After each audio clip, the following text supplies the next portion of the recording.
Welcome to T-SAT. ఈరోజు మనం వీడియోలో ఇస్లాం మరియు అరబ్ తురుష్క దండయాత్రల గురించి చూసుకుందాము. ఆల్రెడీ గత వీడియోలో మనము ఇస్లాం గురించి, అరబ్బుల దండయాత్ర గురించి నేర్చుకున్నాము. ఈ వీడియోలో తురుష్కుల దండయాత్ర గురించి నేర్చుకుందాము. తురుష్కులు టర్కీ జాతికి చెందిన వాళ్ళు, తురుష్క జాతికి చెందిన వాళ్ళు. జాతి అంటే చాలా పెద్ద వర్గంగా చెప్పాల్సి ఉంటుంది. ఒకే లక్షణాలు కలిగినటువంటి, ఒకే శారీరక లక్షణాలు కలిగి ఉన్నటువంటి దాన్నే మనం జాతి అని చెప్పేసి చెప్తాము. మనకి తురుష్క దండయాత్రల్లో మొదట భారతదేశం పైన దండయాత్ర చేసింది గజనీ మహమ్మద్ అని చెప్పాల్సి ఉంటుంది. భారతదేశంపై దాడి చేసిన మొదటి టర్కిష్ జాతి వారు మహమ్మద్ గజనీ. ఇతడు ఆఫ్ఘనిస్తాన్లోని గజనీ ప్రాంతం యొక్క పాలకుడు అని చెప్పాల్సి ఉంటుంది. ఈ యొక్క గజనీ పాలకుడు ఇతని యొక్క తండ్రి వచ్చేసి సబక్తాజీన్. మనకి మొదట పర్షియన్ల నుంచి రాజ్యాన్ని అలప్తాజీన్ ఆక్రమించడం జరిగింది. పర్షియన్ల నుండి రాజ్యాన్ని ఆక్రమించింది, స్వతంత్ర ప్రకటించుకుంది అలప్తాజీన్ గజనీ కేంద్రంగా స్వతంత్ర రాజ్యాన్ని ఏర్పాటు చేసుకున్నాడు. అలప్తాజీన్ యొక్క అల్లుడే సబక్తాజీన్. సబక్తాజీన్ యొక్క కుమారుడే గజనీ మహమ్మద్. చరిత్రలో చాలా మంది మహమ్మద్లు ఉన్నారండి. సో చరిత్రకారులు ఏం చేశారంటే ఎవరి సమాచారం వాళ్ళకే రాయాలి కాబట్టి గజనీ అనేటువంటిది ఇతనికి చేర్చడం జరిగింది. గజనీ పరిపాలకుడు మహమ్మద్ అని అర్థము. అతని పేరు గజనీ మహమ్మద్ కాదు. గజనీ అనేది ఒక ప్రాంతం పేరు. ఆ ప్రాంతాన్ని అతనికి చేర్చడం జరిగింది, అతనికి చేర్చారనమాట. క్రీస్తు శకం 998లో సబక్తాజీన్ మరణంతో గజనీ రాజ్యానికి మహమ్మద్ రాజైనాడు. మహమ్మద్ రాజు కావడం జరిగింది. ఈయన అసలు పేరు వచ్చేసి అబ్దుల్ కాసిం మహమ్మద్. గజనీ ప్రాంత పాలకుడు కావటం వలన మహమ్మద్కి మహమ్మద్ గజనీ అనేటువంటి పేరు పిలువబడింది. మనకి ఇండియా పైన దండయాత్ర చేయాలనే ఆలోచన రావడం జరిగింది. అతనికి అనుమతి ఇచ్చింది ఎవరయ్యా అంటే ఖలీఫా ఆల్ ఖాదర్. ఇది మనం గుర్తుపెట్టుకోవాల్సి ఉంటుంది. ఆల్ ఖాదర్ అనే ఖలీఫా అనుమతితో మహమ్మద్ గజనీ భారతదేశం పైన దండయాత్ర చేశాడు. ఆల్ ఖాదర్ మహమ్మద్ గజనీకి ఇచ్చినటువంటి బిరుదు యామిన్ ఉద్ దౌలా, సామ్రాజ్యానికి కుడి భుజం, అమానీ ఉల్ మిల్లత్, ఇస్లాం మత సంరక్షకుడు అనేటువంటి బిరుదులని ఆల్ ఖాదర్ మహమ్మద్ గజనీకి ఇవ్వడం జరిగింది. సో అతని అనుమతితో భారతదేశం పైన దండయాత్ర చేయడం జరిగింది. మహమ్మద్ గజనీ మొత్తం 17 సార్లు భారతదేశం పైన దండయాత్ర చేసినట్టు హుల్సీ హేగ్ చెప్పడం జరిగింది. క్రీస్తు శకం 1000 నుంచి 1027 మధ్య కాలంలో దండయాత్రలు చేయడం జరిగింది. మహమ్మద్ గజనీ ఎన్నిసార్లు దాడి చేశాడు? 17 సార్లు. 17 విభిన్న ప్రాంతాలకు వెళ్ళాడండి. ఆయన 16 సార్లు ఓడిపోలేదు. ఒకసారి గుజరాత్కి వెళ్తే, ఇంకోసారి రాజస్థాన్, ఇంకోసారి పంజాబ్, ఇంకోసారి హర్యానా, ఇంకోసారి కనౌజ్, ఇంకోసారి మధ్యప్రదేశ్, ఇట్లా డిఫరెంట్ ప్రాంతాలకు వెళ్ళడం జరిగింది. 1000 సంవత్సరంలో మహమ్మద్ గజనీ మొదట ఖైబర్ కన్వా ప్రాంతం పైన దాడి చేశాడు. ఖైబర్ కన్వా పరిసర ప్రాంతాల్లో దాడి చేసి దోచుకోవడం జరిగింది. 1001 సంవత్సరంలో హిందూ షాహీ పాలకుడైన జయపాలునిపై దాడి చేశాడు. ఇదే వైహిందూ యుద్ధము అని చెప్పేసి చెప్తాము. ఈ వైహిందూ యుద్ధంలో జయపాలుడు ఓటమి చెందాడు. జయపాలుడు ఓడిపోయాడు. కానీ జయపాలుని చంపలేదండి, అరెస్ట్ చేసి జైలులో బంధించాడు. మరి ఎందుకు చంపలేదు, ఎందుకు అరెస్ట్ చేశాడంటే ఇక్కడ భారతదేశంపై ఎందుకు దండయాత్ర చేశాడో తెలుసుకోవాల్సి ఉంటుంది. డబ్బు సంపాదించడం కోసం భారతదేశం పైన దాడి చేశాడు. పేరు ప్రఖ్యాతల కోసం భారతదేశం పైన దాడి చేశాడు. ఇక్కడ జయపాలుని చంపేస్తే అతనికి డబ్బు రాదు, అతనికి సంపద రాదు. జయపాలుని చంపకుండా అరెస్ట్ చేసి బంధించాలి. సో అతన్ని బంధిస్తే అతని కుమారుడు నష్టపరిహారం కడతాడు, చంపేస్తే కట్టడు. అందుకే అతన్ని చంపలేదన్నమాట. అతన్ని చంపలేదు. సో జయపాలుడి యొక్క కుమారుడు ఆనందాపాలుడు జయపాలుడి యొక్క కుమారుడు ఆనందాపాలుడు మహమ్మద్ గజానీకి ఆనందాపాలుడు నష్టపరిహారం చెల్లించాడండి. నష్టపరిహారం చెల్లించగానే ఈ యొక్క ఆనందపాలుడి యొక్క తండ్రి జయపాలుని మహమ్మద్ గజాని విడుదల చేయడం జరిగింది. సో అతను విడుదలయ్యాడు. రైట్. జయపాలుడు అవమానంగా భావించాడు. ఒక డబ్బు ఆశ కలిగిన వ్యక్తి చేతిలోన నేను ఓడిపోయింది అని బాధపడుతూ రైట్ అతను ఆత్మహత్య చేసుకొని చనిపోవడం జరిగింది. జయపాలుడు ఓటమిని అంగీకరించలేక ఆత్మహత్య చేసుకొని చనిపోయాడు. రైట్. నెక్స్ట్ చూసినట్లయితే బఠిండా అనే ప్రాంతం పైన రైట్ మహమ్మద్ గజనీ దాడి చేసి విజయ్ రాయ్ని ఓడించాడు. అత్యధిక సంపదని ఇక్కడ పొందడం జరిగింది. బఠిండా పాలకుడు విజయ్ రాయ్ని. రైట్. క్రీస్తు శకం 1005లో ముల్తాన్ను పాలిస్తున్న అబ్దుల్ ఫతే దావూద్ పైన దాడి చేశాడు. ఈ యుద్ధంలో ఆనందాపాలుడు ఫతే దావూద్కు సహాయం చేయడం జరిగింది. ఆనందపాలుడు సహాయం చేశాడు. ఇక్కడ ఫతే దావీద్ ముస్లిం కదా, మరి ఆనందపాలుడు ఎందుకు సహాయం చేశాడంటే అతను ముస్లిం అయినప్పటికీ భారతీయుడు. మహమ్మద్ గజనీ విదేశీయుడు కాబట్టి ఇక్కడ ఫతే దావూద్ అనేవాడు భారతీయుడు కాబట్టి భారతీయుడికి సపోర్ట్ చేయడం జరిగింది. ఇక్కడ మహమ్మద్ గజనీ డబ్బు సంపాదించడం కోసమే వచ్చాడు కాబట్టి ఫతే దావూద్ పైన దాడి చేశాడు. మరొక అంశం వచ్చేసి మహమ్మద్ గజనీ వచ్చేసి సున్నీ మతస్థుడు, ఫతే దావూద్ వచ్చేసి షియా మతస్థుడు. సో ఈ యొక్క మతద్వేషం కూడా ఒక కారణం అన్నమాట ఈ యొక్క ముల్తాన్ పైన దాడి చేయడానికి. ఓకే. సుల్తాన్ మనకి మహమ్మద్ గజనీ వచ్చేసి సున్నీ మతస్థుడు, అబ్దుల్ ఫతే దావూద్ వచ్చేసి షియా మతస్థుడు. ఈ సున్నీలంటే షియాలకు పడదు, షియాలంటే సున్నీలకు పడదు. సో ఈ గొడవల వల్లనే అతని పైన దాడి చేశాడు. ఆనందపాలుడు ఫతే దావూద్కి భారతీయుడు అనే ఉద్దేశంతో సహాయం చేశాడు. సో ఫతే దావూద్ని చంపేశాడు మహమ్మద్ గజనీ. ఫతే దావూద్ని చంపివేయడం జరిగింది. ముల్తాన్ ప్రాంతంలో ఆనందపాల కుమారుడైన సుఖపాలుని రాజుగా నియమించాడు. సుఖపాలునికి ఇస్లాం ఇవ్వడం జరిగింది. సుఖపాలుడు ఇస్లాం స్వీకరించి నవాపాషా అనే పేరుతో రాజుగా అయ్యాడు. ముల్తాన్కి రాజు అయ్యాడు సుఖపాలుడు. రైట్. ఆనందపాలుడు యొక్క కుమారుడు సుఖపాలుడు రైట్ ముల్తాన్కి రాజు అయ్యాడు. ఈయన తీసుకున్న పేరేందయ్యా అంటే నవాపాషా. నవా అంటే కొత్తగా ఇస్లాంలోకి వచ్చినవాడా అని అర్థము. రైట్. మనకి నెక్స్ట్ చూసినట్లయితే మరొక ముఖ్యమైన అంశము రైట్ 1008 రైట్ మనకి రెండవ వైహిందూ యుద్ధము. ఇక్కడ ఆనందపాలుడు మహమ్మద్ గజనీకి వ్యతిరేకంగా ఒక భారీ కూటమిని ఏర్పాటు చేయడం జరిగింది. ఉజ్జయిని, గ్వాలియర్, చందేరి, కనౌజ్, ఢిల్లీ, కాశ్మీర్ ఇటువంటి రాజపుత్ర రాజ్యాల నుంచి అనేక సైనికుల్ని తెప్పించుకున్నాడు. ఇదే మహమ్మద్ గజనీకి భారతదేశంలో చిట్ట చివరి యుద్ధం కావాలి అని చెప్పేసి అతను రైట్ చాలా సైన్యాన్ని తెప్పించుకున్నాడు. మహమ్మద్ గజనీకి వ్యతిరేకంగా చాలా గొప్పగా పోరాడిన యోధుడు ఆనందపాలుడు అని చెప్పాలి. కానీ దురదృష్టవశాత్తు ఆనందపాలుడు ఎక్కినటువంటి ఏనుగు పారిపోయింది. భారతీయ సైన్యంలో బలహీనత రెండూ కూడా ఏనుగే అని చెప్పాలి. రైట్. చాలా ఎత్తుగా ఉంటుంది ఏనుగు. సో శత్రువులు ఎవరు కూడా దాడి చేయడం చాలా కష్టము. ఏనుగు భయపడినంత వరకు చాలా గొప్పగా పోరాడుతుంది. భయపడితే వెనక్కి ఇమీడియట్గా పరిగెత్తుకొచ్చేసి సొంత సైన్యాన్ని నాశనం చేయడం జరుగుతుంది. ఆనందపాలుడు ఎక్కిన ఏనుగు పారిపోయింది. ఇక్కడ సైనికులు ఏమనుకున్నారంటే ఆనందపాలుడు పారిపోతున్నాడు అనుకుని అతని వెనకాలే పరిగెత్తారు. సో గెలిచే యుద్ధము ఈ ఏనుగు వల్ల ఓడిపోయింది. అండ్ మరి ఒక నెగిటివ్ ఏంటంటే మనకి ధనస్సు బాణాలు అనేవి విలువిద్య అనేది భారతీయ సైన్యంలో లేదు.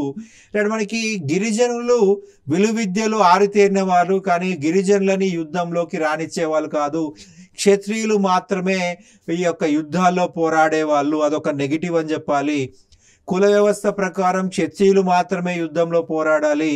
రైట్, విలువిద్యని తెలిసినటువంటి గిరిజనులని యుద్ధంలోకి రానియకపోవడం వల్ల సునాయాసంగా రాజపుత్రులు ఓడిపోవడం జరిగింది. రైట్, ఇక్కడ ఓడిపోయి నష్టపోయి అత్యంత ఎక్కువ నష్టపరిహారాన్ని మహమ్మద్ గజ్నీకి చెల్లించాడు ఆనందపాలుడు.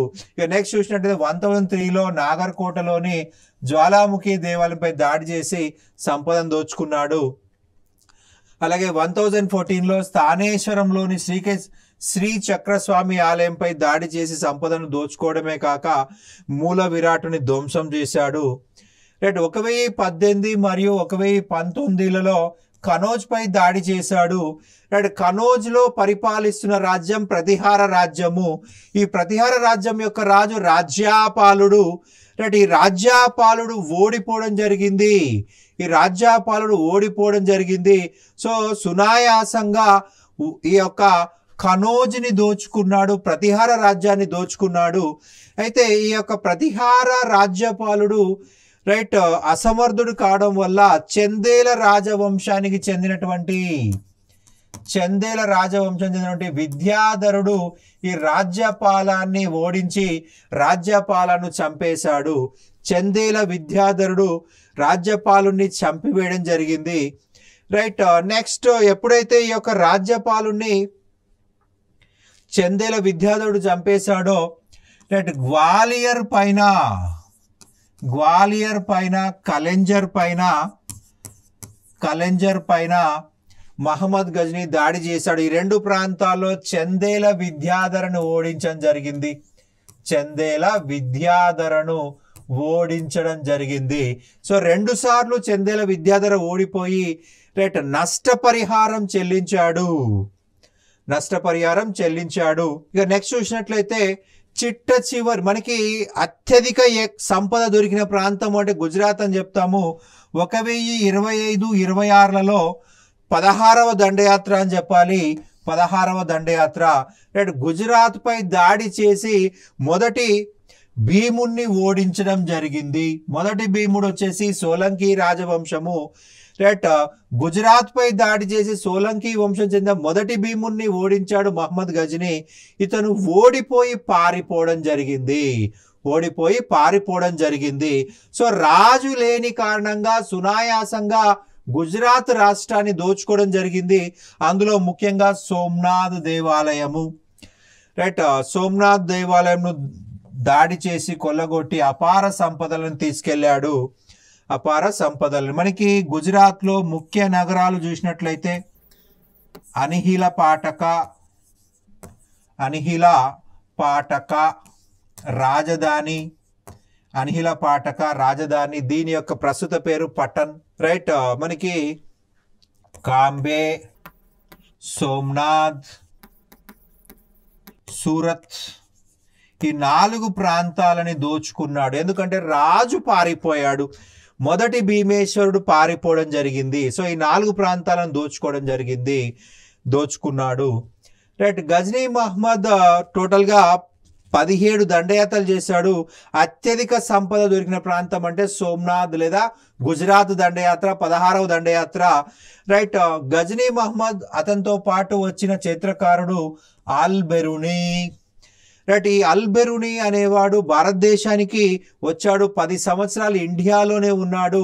సో అల్ బెరూని ఏమని పిలుస్తామంటే అల్ బెరూని. ఇతనిని మొదటి ముస్లిం ఇండాలజిస్ట్ అంటాము. అని పిలవడం జరుగుతుంది. అల్ బెరూని భారతదేశంలో 10 సంవత్సరాలు ఉన్నాడు. సంస్కృతం నేర్చుకున్నాడు. వివిధ సంస్కృత గ్రంథాలని అరబిక్ భాషలోకి అనువదించడం జరిగింది. రైట్, అనువదించాడు. అలాగే యూక్లిడ్ ప్రిన్సిపల్స్ జామెట్రీ అనే గ్రంథం రాయడం జరిగింది గ్రీకు భాషలో. ప్రిన్సిపల్స్ ఆఫ్ జామెట్రీ అనే గ్రంథాన్ని యూక్లిడ్ గ్రీకు భాషలో రాశాడు. ఈ గ్రంథాన్ని సంస్కృతంలోకి అనువదించాడు అల్బెరుని. సంస్కృతములోకి అనువదించడం జరిగింది. రైట్, సంస్కృతంలో ఎంత గొప్ప పండితుడైతే మనకి గ్రీకు భాష నుంచి సంస్కృతంలోకి అనువదిస్తాడు. చాలా చక్కగా రాయబడింది ఈ గ్రంథము. అందుకే మనం ఏమంటున్నాం, అల్బెరుని మొట్టమొదటి ముస్లిం ఇండాలజిస్ట్ అని చెప్పేసి అంటాము. రైట్, ఇతను ఇండియా యొక్క చరిత్రని వివరిస్తూ కితాబ్ ఉల్ హింద్ అనేటువంటి గ్రంథాన్ని రచించడం జరిగింది. కితాబ్ ఉల్ హింద్ అనే గ్రంథాన్ని రచించాడు. మనకి కితాబ్ ఉల్ హింద్కే మరి ఒక పేరు తారీఖ్ ఈ హింద్. తారీఖ్ ఈ హింద్ అన్న కితాబుల్ హింద్ అన్న ఒకటే, వేరు కాదు. తారీఖ్ అంటే డేట్, రోజువారీ కార్యక్రమాలు. రైట్, మనకి ఈ యొక్క పుస్తకాన్ని ఏమంటాం అంటే 11వ శతాబ్దం యొక్క అర్థము అని పిలుస్తాము. 11వ శతాబ్దం సంబంధించి ఏ అంశాలు కావాలన్నా మనకి ఇందులో కనిపిస్తాయి. అందుకే దీన్ని కితాబుల్ హింద్ 11వ శతాబ్దం అర్థము అని చెప్పేసి అంటాము. ఫిరదౌసి మరొక గొప్ప కవి. రైట్, మరొక గొప్ప కవి ఈ యొక్క మహమ్మద్ గజనీ ఆస్థానంలో నివసించాడు. ఫిరదౌసి షానామా అనే గ్రంథాన్ని రచించడం జరిగింది. ఫిరదౌసి షానామా అనే గ్రంథం రచించాడు. అనేక గొప్ప కావ్యాలు ఇందులో రాయడం జరిగింది. చరిత్రకారులు ఇతన్ని హోమర్, తూర్పు దేశాల హోమర్ అని పిలిచారు. తూర్పు దేశాల హోమర్ అని పిలవడం జరిగింది. తూర్పు దేశాల హోమర్ అని చెప్పేసి పిలిచారు ఇతన్ని. రైట్, మనకి హోమర్ ఎవరయ్యా అంటే గ్రీకు ఇతిహాసాలైనటువంటి ఇలియడ్, ఒడిస్సీ అనే గ్రంథాలను రాసిన వ్యక్తి. ఇలియడ్, ఒడిస్సీ అనేటువంటి గ్రీకు ఇతిహాసాలు రాసిన వ్యక్తి. అతనితో కంపేర్ చేయబడ్డాడు ఫిరదౌసి. చాలా చక్కగా రాయడం జరిగింది అనమాట. ఓకే, ఫిరదౌసిని పారసిక భాషకు హోమర్ వంటి వాడు అని చెప్పేసి, తూర్పు దేశాల హోమర్ వంటి వాడు అంటారు. గజనీ ఆస్థానంలో మరొక ప్రముఖ కవి ఉద్బి. రైట్, ఇతను మహమ్మద్ గజనీ యొక్క రాజ్యము, మహమ్మద్ గజనీ యొక్క పరిపాలన గురించి తారీఖ్ ఈ యామినీ అనే గ్రంథం రచించాడు. మహమ్మద్ గజనీ యొక్క బిరుదు యామినుద్దౌలా. సో యామినుద్దౌలా గురించి రాశాడు కాబట్టి యామినీ అనే పదాన్ని ఉపయోగించడం జరిగింది తారీఖ్ ఈ యామినీ అనేటువంటి గ్రంథంలో. రైట్, రోజువారీ కార్యక్రమాలు, మహమ్మద్ గజనీ ఆస్థానంలోని రోజువారీ కార్యక్రమాలు అన్నమాట. రైట్, తారీఖ్ ఈ యామినీ అనే గ్రంథంలో రాయడం జరిగింది.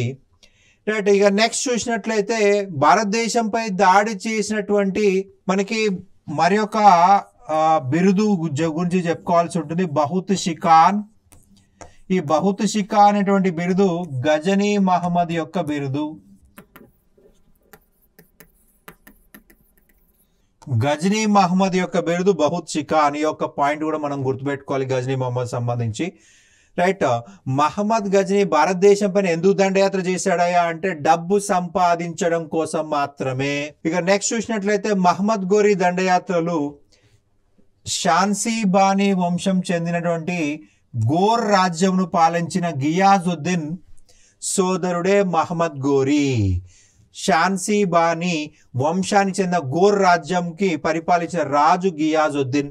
ఆ గియాజుద్దీన్ సోదరుడే మహమ్మద్ గోరీ. ఇతనికి ఇంకొన్ని పేర్లు ఉన్నాయి, ముజుముద్దీన్ మహమ్మద్ బిన్ సామో, ముజుముద్దీన్ మహమ్మద్ బిన్ సామో, షిహాబుద్దీన్ మహమ్మద్ గోరీ అనే బిరుదులు కూడా ఉన్నాయన్నమాట. రైట్, సోదరుడైన గియాజుద్దీన్ గజనీ పైన దాడి చేసి గజనీని ఆక్రమించుకున్నాడు. రైట్, గజనీని ఆక్రమించిన తర్వాత ఆ ప్రాంతంలో గోరీని, మహమ్మద్ గోరీని తన ప్రతినిధిగా, తన రాజప్రతినిధిగా పెట్టాడు. మనం రాజప్రతినిధి అంటే గవర్నర్ అని గుర్తుపెట్టుకోవాలి. భారతదేశంలో సామ్రాజ్యం స్థాపించాలని దాడులు ప్రారంభించాడు మహమ్మద్ గోరీ.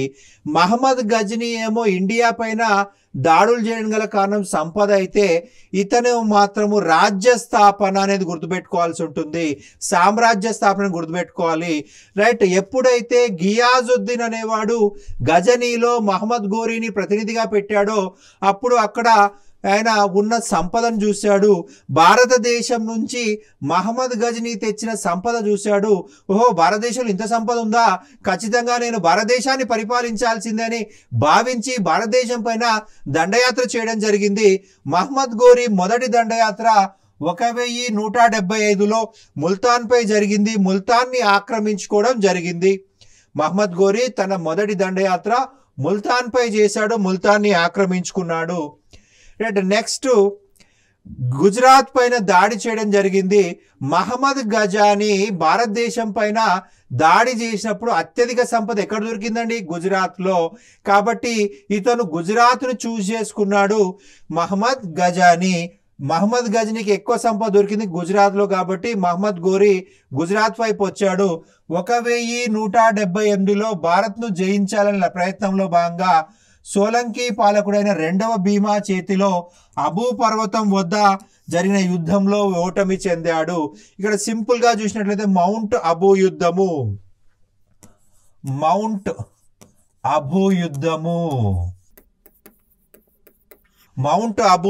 అని చెప్పాల్సి ఉంటుంది. 1178లో మౌంట్ అబూ యుద్ధంలో రెండవ భీమా చేతిలో ఓడిపోయాడు. ఇక్కడ చూడండి, మనకు రెండవ భీమా ఓడించాడంటే కాదు, రెండవ భీముడు మైనర్, రైట్. అతని యొక్క మదర్ వచ్చేసి నాయకీదేవి. ఈ నాయకీదేవి సైన్యాన్ని నడిపించింది. మౌంట్ అబూ పర్వతం వద్ద నాయకీదేవి మహమ్మద్ గోరీని ఓడించింది. చాలా దారుణంగా గాయపడ్డాడండి. కనీసం లేచి నిలవలేనంతగా గాయపడ్డాడు. రైట్. ఈ యొక్క నాయకీదేవి చేసిన అతిపెద్ద తప్పిదం ఏంటంటే ఇతన్ని చంపకుండా క్షమించి వదిలేసింది. ఈమె చేసిన తప్పు భారతదేశ చరిత్రనే మార్చేసింది. రైట్. ఈ నాయకీదేవి మహమ్మద్ గోరీని ఓడించింది. కనీసము లేచి నిలబడలేనందుగా గాయపడ్డాడు. రైట్. నాయకీదేవి క్షమించి ఇండియా నుంచి పంపించేసింది అతన్ని. సో ఈమె చాలా క్షమించరానంత తప్పు చేసింది. ఎందుకంటే అతను తర్వాత కాలంలో దాడి చేసి భారతదేశాన్ని తన అధీనంలో తీసుకున్నాడు. భారతదేశ చరిత్ర మారిపోయింది. ఇస్లాం రాజ్యం ఇండియాకి రావడానికి ఒక తప్పిదంగా చెప్పాల్సి ఉంటుంది. ఈ నాయకీదేవి చేసింది. ఒక నీళ్లు మోసే బానిస మహమ్మద్ గోరీని మోసుకెళ్ళిపోయాడు. రైట్. అతను రికవర్ అయిన తర్వాత గుజరాత్ వైపు దండెత్తిలేదు. రైట్. కనీసము 20 సంవత్సరాల వరకు గుజరాత్ రావాలంటే అతను ఆలోచించిన పరిస్థితి. రైట్. నాయకీదేవి చనిపోయిన తర్వాతే మళ్ళీ ఆయన గుజరాత్లో అడుగుపెట్టాడు. 20 సంవత్సరాలు గుజరాత్ రాకుండా భయం పెట్టింది ఈమె. క్రీస్తు శకం 1179లో పంజాబ్పై, 1181లో ఖుస్రు మాలిక్ పై దాడి చేశాడు. రైట్. 1185లో పంజాబ్లోని సియాల్ కోటను, 1186లో లాహోర్లను జయించాడు. అంటే దక్షిణం వైపు విఫలమయ్యాడు కాబట్టి ఉత్తరం వైపు ఫోకస్ చేసి ఈ ప్రాంతాలను ఆక్రమించుకున్నాడు. 1179లో పంజాబ్, 1181లో ఖుస్రు మాలిక్ పై దాడి చేశాడు. 1185లో పంజాబ్లోని సియాల్ కోటను ఆక్రమించుకున్నాడు. 1186లో లాహోర్ని జయించాడు. రైట్. మనకి బఠిండా అనే ప్రాంతం పైన దాడి చేసి బఠిండాని ఆక్రమించాడు. ఈ బఠిండా ప్రాంతం అనేది పృథ్వీరాజ్ చౌహాన్ యొక్క సరిహద్దు ప్రాంతము. సో ఈ సరిహద్దు ప్రాంతాన్ని ఆక్రమించుకోవడం కోసం, పటిష్టం చేసుకోవడం కోసం పృథ్వీరాజ్ మహమ్మద్ గోరీతో యుద్ధం చేయడం జరిగింది. ఇక్కడ మనకి మూడవ పృథ్వీరాజ్ చౌహాన్ అని చెప్పేసి చెప్పుకోవాల్సి ఉంటుంది. రైట్. మనకి మొదటి పృథ్వీరాజ్ కాదు, మూడవ పృథ్వీరాజ్ అని చెప్పాల్సి ఉంటుంది. మూడవ పృథ్వీరాజ్తో యుద్ధం చేయడం జరిగింది బఠిండా ప్రాంతాన్ని కాపాడుకోవడం కోసము. రైట్. మహమ్మద్ గోరీ పృథ్వీరాజ్తో యుద్ధం చేయాల్సి వచ్చింది. రైట్. ఇక్కడ జరిగిన యుద్ధమే మొదటి తరైన్ యుద్ధం. తరైన్లో జరిగింది కాబట్టి తరైన్ యుద్ధం, మొదటిది కాబట్టి మొదటి తరైన్ యుద్ధం. ఓకే. తరైన్ యొక్క పాత పేరు స్థానేశ్వర యుద్ధము. రైట్. ఈ యుద్ధంలో కూడా చాలా దారుణంగా మహమ్మద్ గోరీ ఓడిపోయాడు. చాలా దారుణంగా ఓడిపోవడం జరిగింది. రైట్. అతను కూడా మరొకసారి దారుణంగా గాయపడ్డాడు. కనీసం లేచి నిలబడలేనంతగా గాయపడ్డాడు. ఈ మూడవ పృథ్వీరాజ్ చౌహాన్ కూడా చాలా పెద్ద తప్పిదం చేశాడు. రైట్. అతను కొద్దిగా జాలి గుణం ఎక్కువ, క్షమించి పంపించేశాడు. కానీ అది చాలా పెద్ద తప్పైంది. రైట్. మహమ్మద్ గోరీని క్షమించి పంపించి వేశాడు. ఒక నీళ్లు మోసే బానిస మహమ్మద్ గోరీని గజనీ ప్రాంతానికి అతన్ని తీసుకువెళ్ళడం జరిగింది.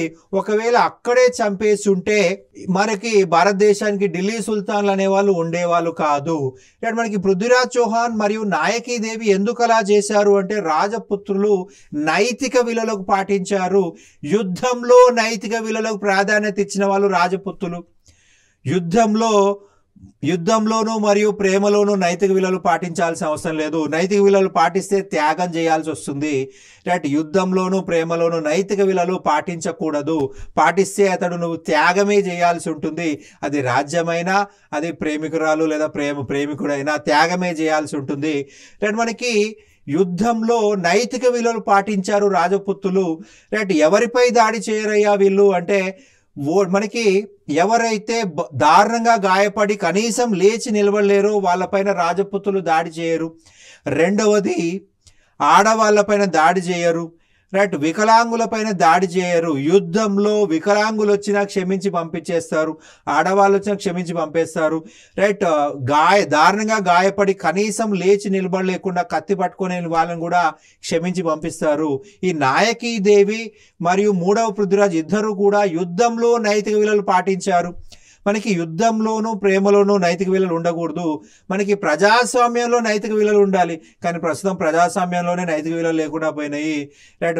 ఆ కాలం రాజపుత్రులే నైతిక విలువలు పాటించారు. మనకి రివర్స్లో నడుస్తుంది అనమాట. Right. What ever it is, ఇతను మహమ్మద్ గోరీ పారిపోవడం జరిగింది. రైట్. 9 నెలల తర్వాత రిటర్న్ వచ్చేసాడు మహమ్మద్ గోరీ. 9 నెలల తర్వాత 1192లో గోరీ మరొకసారి మూడవ పృథ్వీరాజ్ చౌహాన్తో తలపడ్డాడు. ఇదే రెండవ తరైన్ యుద్ధము. ఈ రెండవ తరైన్ యుద్ధంలో మహమ్మద్ గోరీ పృథ్వీరాజ్ చౌహాన్ను ఓడించి చంపేయడం జరిగింది. రైట్. ఢిల్లీని మరియు అజ్మీర్ ప్రాంతాన్ని ఆక్రమించుకున్నాడు.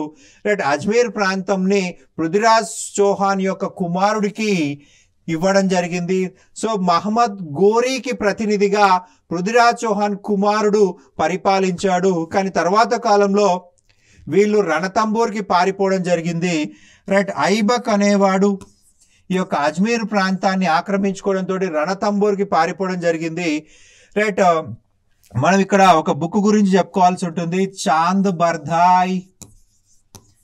ఈ చాంద్ బర్దాయ్ అనే వ్యక్తి పృథ్వీరాజ్ రాసో అనే గ్రంథం రాయడం జరిగింది. పృథ్వీరాజ్ రాసో అనే గ్రంథము రాయడం జరిగింది. పృథ్వీరాజ్ యొక్క జీవిత చరిత్ర. ఈ గ్రంథంలో ఏం చెప్పాడంటే పృథ్వీరాజ్ చౌహాన్ రాణి సంయుక్తను ప్రేమించి పెళ్లి చేసుకోవడం జరిగింది. ఈ రాణి సంయుక్త వచ్చేసి కనోజ్ యొక్క రాజు రైట్ జయచంద్రుడి యొక్క కుమార్తె. రైట్. జయచంద్రుడు పృథ్వీరాజ్ యొక్క శత్రువు. తన తండ్రి అనుమతి లేకుండా పృథ్వీరాజ్ చౌహాన్తో పెళ్లి చేసుకొని జరిగింది. సో అది అవమానము. రైట్. రాజపుత్రులందరూ కూడా రాజస్థానానికి వచ్చారు. స్వయంవరం స్టార్ట్ అయిపోయింది. కానీ పృథ్వీరాజ్ చౌహాన్ వచ్చేసి ఎవరికి చెప్పకుండా రాణి సంయుక్తని లేపుకెళ్ళిపోయి పెళ్లి చేసుకొని జరిగింది. సో అది జయచంద్రుడికి అవమానము. రెండవ తరైన్ యుద్ధంలో మహమ్మద్ గోరీకి సహాయం చేయడం జరిగింది. రైట్. సో అలా మహమ్మద్ గోరీ రెండవ తరైన్ యుద్ధంలో విజయం సాధించాడు. క్రీస్తు శకం 1194 సంవత్సరంలో గహద్వాలా జయచంద్రుడి పైన దాడి చేసి చాందావార్ యుద్ధంలో ఓడించాడు. మనకి చూడండి, ఈ జయచంద్రుడు అనే వ్యక్తి మహమ్మద్ గోరీకి 1192లో సపోర్ట్ చేశాడు. 2 సంవత్సరాల్లో ఇతనిపై దాడి జరిగింది. అంటే దూరదృష్టి లేని వాళ్ళు రాజపుత్రులు. ఢిల్లీని ఆక్రమించుకున్న తర్వాత నెక్స్ట్ వచ్చి రాజ్యం ఏంది? గహద్వాలా వంశమే, కనోజ్ వంశం. ఈ మాత్రం ఆలోచించకుండా రాజపుత్రులు బ్లైండ్గా విదేశీయులకు సపోర్ట్ చేయడం వల్ల విదేశీయులు భారతదేశంలో రాజ్యం ఏర్పాటు చేయగలిగారు. తురుష్క రాజ్యం ఏర్పాటు చేయగలిగారు. రైట్. బహువుద్దీన్ టుగ్రల్, కుతుబుద్దీన్ ఐబక్ వంటి సమర్థవంతమైన సేనానులతో ఇతర ప్రాంతాలని ఆక్రమించడం జరిగింది.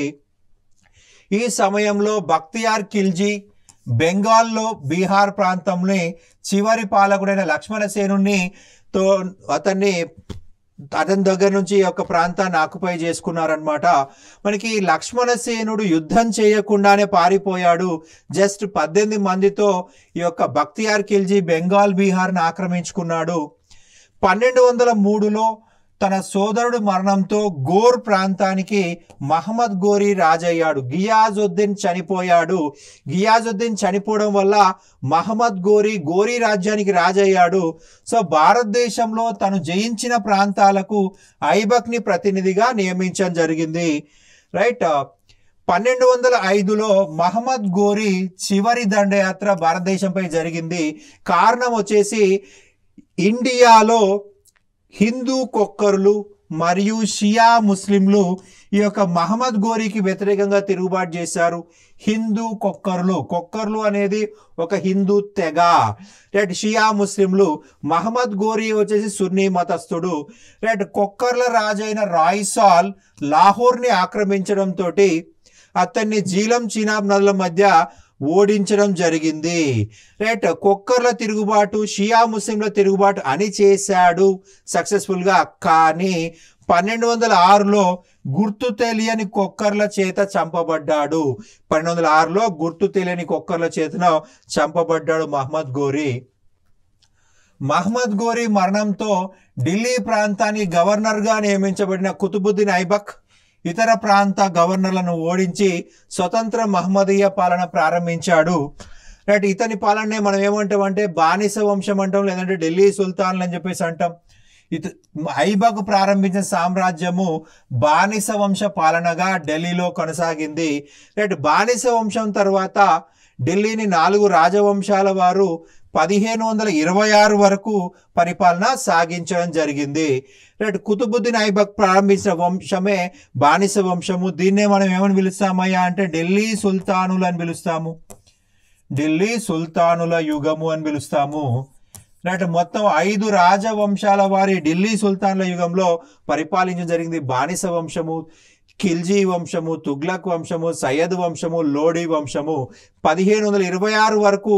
రైట్. 1206 నుండి 1526 వరకు దాదాపు 320 సంవత్సరాలు సుదీర్ఘంగా పరిపాలించారు ఈ 5 వంశాల వారు.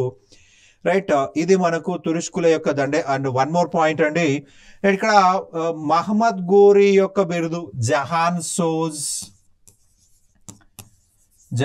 సోజ్ మహమ్మద్ గోరీ యొక్క బిరుదు. రైట్. మనకి ఈ టాపిక్ నుంచి మనకు ఎగ్జామ్లో క్వశ్చన్స్ మొదటి దండయాత్ర దేనిపైన, మహమ్మద్ గజనీ యొక్క మొదటి దండయాత్ర దేనిపైన, అతి ముఖ్యమైన దండయాత్ర రెండవ వైహిందూ యుద్ధం ఆనందపాల 1008, అలాగే 16వ దండయాత్ర పైన అడిగే అవకాశం ఉంది. అలాగే అల్బెరుని, హుద్బీ, ఫిరదౌసి 3 కవులు వాళ్ళ గ్రంథాల గురించి ఎగ్జామ్లో అడిగే అవకాశం ఉంది. అండ్ ఇతని యొక్క బిరుదు మహమ్మద్ గోరీ యొక్క బిరుదు గురించి అడిగే అవకాశం ఉంది. జహాన్ అంటే ప్రపంచం, సోజ్ అంటే తగలబెట్టినవాడు, ప్రపంచాన్ని తగలబెట్టినవాడు అని అర్థం. రైట్. ఇది మనకి తురుష్కుల యొక్క దండయాత్ర. Thank you.